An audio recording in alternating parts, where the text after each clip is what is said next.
Bonjour à tous, c'est Tripstory et j'espère que vous allez bien. Aujourd'hui, ma première vidéo sur le 2CB, c'est une dose vraiment conséquente. Ce genre de dosage peut entraîner de gros traumatismes ou des maladies mentales. C'est primordial de prendre en respectant les règles de RDR. Attachez bien vos ceintures et direction leur univers. Tout cela s'est passé juste après le premier confinement. Je remarque que la peau entre mes doigts commence à être anormalement sensible au toucher et je m'amuse à la tirer et à la pincer. 45 minutes plus tard. Les effets sont assez prononcés. Des ruisseaux d'eau nacrée semblent couler sur mes murs et la télé, comme de l'eau sur une vitre. Je sens comme du vent dans la pièce qui se renforce, apportant avec lui un sentiment de présence qui veut se faire ressentir. Les sensations dans mon corps sont vraiment plaisantes, comme résolvant ma tension et mon anxiété du moment dans une myriade d'explosions multicolores qui ne laissent derrière elles qu'un vide chaleureux pour ma conscience. J'ai commencé à toucher mon corps avec plaisir, jouer avec mes oreilles, embrasser mes doigts, me frotter les épaules, me serrer moi-même dans mes bras, et tout ça avec beaucoup de plaisir. Je ressens un besoin pressant, une pulsion, un message qui me pousse à bouger et à changer d'environnement. Je prends mon téléphone avec mes écouteurs. La sensation est inattendue, aiguë, écrasante et pas tellement agréable. Mais après quelques secondes de sifflement, je me dirige avec difficulté dans ma chambre. J'écoute une chanson d'amour. C'est tellement beau que j'essaie de me forcer à pleurer, mais c'est impossible. Je n'y arrive pas. Il y a autre chose que je devrais faire. Quelque part où je devrais être. Soudain, ça me frappe. C'est évident. Les yeux toujours fermés, les couleurs dansantes derrière mes yeux s'intensifient au centuple et l'énergie de la substance efface le reste de mon anxiété. La chanson se termine. Je reste là, à respirer. Et puis d'un coup, comme un coup de fouet, un morceau de transe me force à m'agenouiller, le visage vers le ciel alors que tout mon être se brise en vibrations brutes au rythme de la musique. J'ai la sensation que chaque particule de moi explose tel un Big Bang à chaque attoseconde en rythme avec la musique. Je pleure pour de vrai maintenant. Je tremble, je crie, suppliant que ce moment se poursuive pour l'éternité. Je reviens enfin, tout doucement. Je suis recroquevillé sur mon téléphone. Un écouteur est tombé. J'ai froid. Mes genoux me font mal à force de rester sur le carrelage pendant je ne sais combien de temps. Malgré tout, je suis heureux. Chaque once de douleur et de raideur ressemble à un trophée durement gagné. Je peux lentement parcourir chaque signal provenant de chaque partie de mon corps comme un livre et le regarder avec autant de curiosité que de fierté. Je me sens bien. Non seulement je me sens bien, parce que je suis d'humeur euphorique, mais je me sens également bien dans chaque partie de mon corps. J'ai l'impression que mon âme a choisi ce corps pour le porter lors d'une soirée d'un bal cosmique.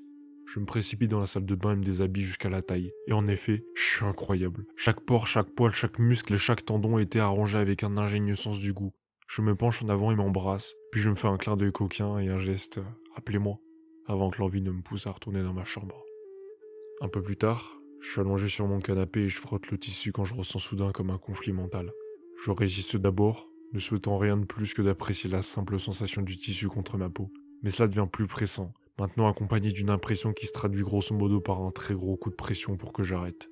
Je soupire et me retourne, et je vois quelque chose comme une menthe religieuse à moitié mille pattes qui se tient au-dessus de moi et elle semble être agacée. Je n'ai pas peur des insectes, mais un frisson de peur me traverse tout de même. En même temps, je suis totalement convaincu que tout ce que je vois est réel. Je jette un œil sur le côté, des araignées et des fourmis défilent sur mon corps. Je regarde le sol, qui s'est transformé en une masse d'insectes translucides de toutes sortes, qui semblent d'une profondeur de plusieurs mètres et qui bouillonnent juste à côté de moi. La menthe se met à me parler. Je vais pas te mentir, ça va pas être agréable. Je fais un signe de tête, puis un haussement d'épaule sentant mon estomac douloureux. Crie-le s'il le faut. J'acquiesce à nouveau, puis j'étouffe. Ça s'infiltre dans les moindres recoins de mon être, répandant un noir intérieur partout où elle passe. Je peux tout voir maintenant. Mes peurs, mes faiblesses, mon arrogance. Je peux sentir comment mon mauvais côté est dévoré par les insectes autour de moi. Ma vision devient vide, alors que je sens la pression du mal, brute. Soudain, je recrache l'obscurité et tout coule sur moi. La masse bouillonnante d'insectes s'est apaisée et a été remplacée par quelques insectes qui voltigent. Au lieu de cela, des entités végétales se frayent un chemin à travers mes murs et s'enchevêtrent autour de moi. J'ai l'impression d'être en train de me faire soigner après avoir subi un marathon ou une séance BDSM intense. C'était rafraîchissant, éliminant tout dégoût et toute culpabilité persistante, et les remplaçant par une série de citations. Un vrai narcissique aime tout le monde, parce qu'il se voit dans chacun. On vous a appris à vous rabaisser pour avoir une excuse pour rabaisser les autres. Le ressentiment commence toujours par le ressentiment de soi. Cela continue pendant un certain temps. Toutes les fissures dans mon ego se remplissent. On m'enseigne la beauté, le triomphe et l'acceptation par le biais de mots, d'images et de paraboles. Et petit à petit, Les entités me parlent d'elles-mêmes et de leurs histoires dans le cosmos, leurs histoires devenant une partie de ma chair et de mon esprit, alors qu'elles se consument pour me guérir. Je peux enfin lire les horloges à nouveau. Tout respire et scintille encore. Cependant, je reçois un autre besoin. Un besoin que je ressens rarement sous l'effet de psychédéliques, mais qui est ici très fort maintenant qu'une bonne partie de l'expérience semble s'être calmée. Je ne vous fais pas de dessin. J'ai été visiter site noir et orange. Il n'y a ni culpabilité, ni honte, ni regret. Simplement de la gratitude envers moi-même et envers les personnes qui partagent si gracieusement cet aspect d'elles-mêmes avec le monde. La seule chose qui reste à la fin du trip est une forte amélioration du sens du toucher. Je prends mon téléphone, je sors et j'observe les étoiles pieds nus, heureux dans la nuit qui m'a été si généreusement offerte. Dans l'ensemble, cette expérience a été l'une des meilleures que j'ai vécues sous l'effet de la drogue jusqu'à présent. Les effets secondaires négatifs se sont principalement manifestés sous la forme de légers maux de tête, mais je dois répéter que des dosages de ce niveau sont extrêmement imprudentes, en particulier pour un débutant.